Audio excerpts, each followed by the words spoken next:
अस्सलाम वालेकुम नाज़रीन, यशमा गिल ने डॉक्टर जाकिर नाइक से बहुत अहम सवालात पूछे। तो नाज़रीन, डॉक्टर जाकिर नाइक ने यशमा असद गिल के सवालों का क्या जवाब दिया, आइए पहले ये वीडियो देखते हैं, फिर इस पे बात करते हैं। डॉक्टर जायक, वालेकुम सलाम। आपका नाम और आपका पेशा? My name is Yashma Asad Gill and I am an actress. आपका नाम क्या है? यशमा असद गिल। यशमा सरगिल? यशमा असद गिल, जी हाँ। Okay, I know the time is limited, but I really want to address your contribution in my journey.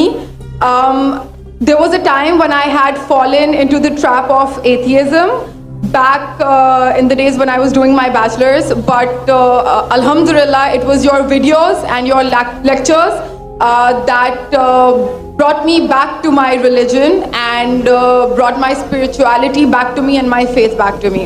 So Alhamdulillah for that, and thank you for coming to my country and especially my city. You've been a mentor and you are my, I'm literally shaking right now, I'm so sorry. Okay, so the question is, pardon me if I say anything wrong because my knowledge is limited. But at the time when I was doing my research and I came across your lectures, there was everything else that I could understand. But one question still remains, which is that this concept of predestination, and then there is this one concept of us human beings and Jannat having free will, right?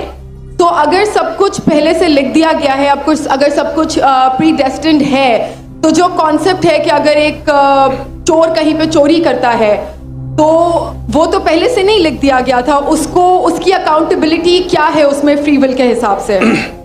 बहन ने एक अहम सवाल पूछा है और वो कहती है कि पहले वो एक्ट्रेस थी और वो एथियज़्म के जाल में फंस गई थी और मेरे कैसेट सुनने के बाद अल्हम्दुलिल्लाह वो वापस दीन की तरफ रुजू की और अल्लाह सुब्हानहू व तआला ने हिदायत दी।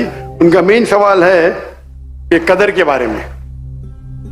मैं आपको मुबारकबाद देना चाहता हूँ कि आप एक फिल्म इंडस्ट्री से वापस सही रास्ते पे आए। बहुत मुश्किल है, अगर मीडिया के जाल में फंस जाते तो निकलना मुश्किल है, लेकिन अल्लाह ताला काफी लोग को हिदायत दे रहा है। आपको भी अल्लाह ने हिदायत दी। जहां तक ये सवाल है, उनका सवाल है कदर के बारे में, अबाउट डेस्टिनी, फ्री विल, कि अगर अल्लाह सुब्हानहू व तआला ने मेरे तकदीर में लिखा कि मैं शराब पीऊंगा और मैं शराब पीता हूं, तो कौन जिम्मेदार? अल्लाह। ये सवाल बहुत कॉमन है, लेकिन अक्सर मुसलमान घबराते पूछने के लिए, क्या कोई फतवा न दे दे मुझे, मैं काफिर हूं।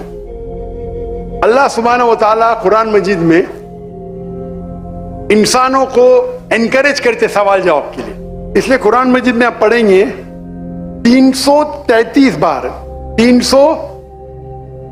323 टाइम्स, 323 बार कहा गया है कुल, कालू, इन लोग ने कहा, और 323 बार अल्लाह कहते कुल, उनसे कहो। यानी कुरान मजीद की एक क्वेश्चन आंसर बुक है। 323 टाइम्स पूछा गया कि क्या सवाल है, अल्लाह बोलता है कुल, कहो कुल। उनने पूछा अल्लाह कौन है, कुल वल्लाहु अहद। तो ये कुल जो है, सवाल करना कोई बुरी बात नहीं, लेकिन ये सवाल बहुत कॉमन है कि हम तकदीर में मानते हैं, ये हमारा ईमान है। तो अल्लाह ताला अगर तकदीर में लिखा कि मैं मर्डर करूंगा, मैं किसका कत्ल करूंगा और मैं कत्ल करता हूं, तो कौन जिम्मेदार? अल्लाह। बिस्मिल्लाह।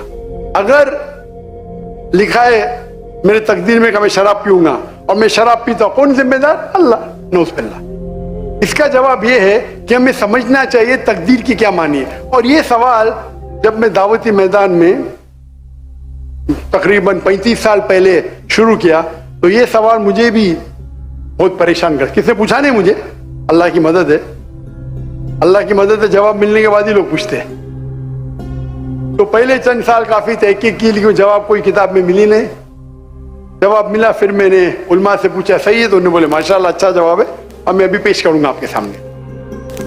मैं मिसाल देता हूं कि अगर एक टीचर क्लासरूम में 100 बच्चे को पढ़ा रही है, 1 साल पढ़ाने के बाद इम्तिहान के पहले टीचर बोलती है ये बच्चा एग्जामिनेशन में फर्स्ट क्लास फर्स्ट आएगा, ये बच्चा सेकंड क्लास आएगा, ये बच्चा फेल होगा।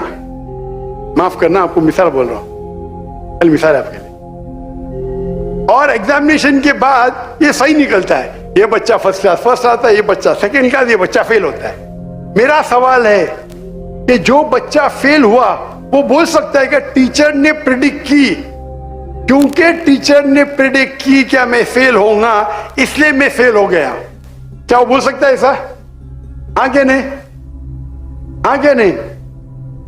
नहीं।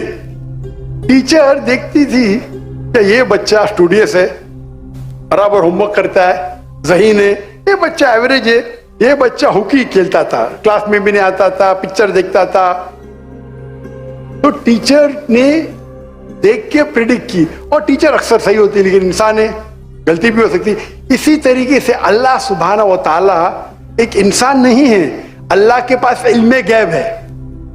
अल्लाह को पहले ही पता है आप क्या डिसीजन लेने वाले हैं। मिसाल के तौर पे एक शख्स आता है चौराहे पे, वो 4 में से एक सड़क को चुन सकता है, नंबर 1 सड़क, नंबर 2 सड़क, नंबर 3, नंबर 4। वो चुनता है नंबर 2 सड़क। चॉइस किसकी? चॉइस किसकी? इंसान की।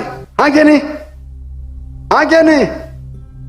लेकिन अल्लाह सुब्हानहू व तआला को इल्मे गैब है कि 5 तारीख को अक्टूबर के रात को 1 बजे, 1:15 बजे ये चौराहे पे आएगा, उसके पास 4 चॉइस थे, सड़क नंबर 1, सड़क नंबर 2, सड़क नंबर 3, सड़क नंबर 4। अल्लाह ताला जानते कि ये सड़क नंबर 2 चुनेगा, तो अल्लाह ताला लिख देते तकदीर में पहले ही कि ये इंसान 5 अक्टूबर की रात को 1 बजे, 1:15 बजे सड़क नंबर 2 पे चुनेगा। तो सड़क नंबर 2 किसने चुना? अल्लाह ने या क्या इंसान ने? अल्लाह ने चुना या इंसान ने चुना? इंसान ने चुना। तो कौन जिम्मेदार, अल्लाह या इंसान? अल्लाह या इंसान? इंसान। वो आगे जाता है और 3 सड़क आते हैं, सड़क ए, सड़क बी, सड़क सी। वो चुनता है सड़क ए, अल्लाह ताला जानता है कि वो सड़क ये चुनेगा, लिख देता है। कौन जिम्मेदार? इंसान। अल्लाह जानते हैं कि ग्रेजुएशन पास करने के बाद वो इंसान ईमानदारी से कमा सकता है या चीटिंग करके कमा सकता है। वो चीटिंग करके कमाता है, अल्लाह ताला लिख देते हैं कि ग्रेजुएशन के बाद ये इंसान को ऑप्शन नंबर था ईमानदारी से कमाए, चीटिंग करके कमाए। वो चीटिंग करके कमाएगा, एडवांस में लिखते। तो इससे हमें जाहिर होता है कि अल्लाह चुन रहा है कौन? इंसान। लेकिन अल्लाह ताला के पास इल्मे गैब है, तो अल्लाह ताला इसीलिए लिख रहे हैं क्योंकि वो जानते हैं क्या वो इंसान ये गलत काम करेंगे। ये नहीं कि अल्लाह लिखते हैं और वो इंसान गलत काम करता है, क्योंकि वो इंसान गलत काम करने वाला है, अल्लाह जानते हैं, अल्लाह एडवांस में लिखते। तो कौन जिम्मेदार? इंसान।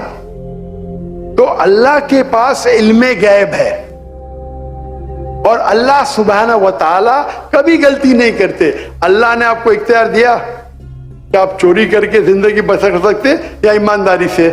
आप ईमानदारी से करते, अल्लाह ताला लिख देते क्या ये इंसान ईमानदारी से जिंदगी बसर करेगा। तो कौन जिम्मेदार? इंसान।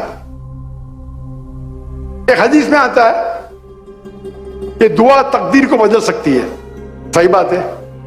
मिसाल के तौर पे आप जाते हैं एग्जामिनेशन में, आपको पेपर आपका बहुत खराब जाता है, आप जानते हैं मैं फेल होने वाली हूं, आप घर पे आके दुआ करते या अल्लाह मुझे पास कर।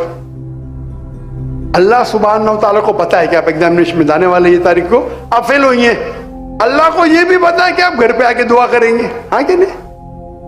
अल्लाह को यह भी पता है कि अल्लाह दुआ कबूल करेंगे कि नहीं। अल्लाह दुआ कबूल कर लेता है। तो तकदीर में लिखा है ये लड़की एग्जामिनेशन में जाती है, फेल होने वाली थी, घर पे आके दुआ करते, अल्लाह ताला दुआ कबूल कर लेता, उसे पास कर लेता है। तो हमें पता नहीं कि क्या होगा, तो दुआ करना अच्छी बात है।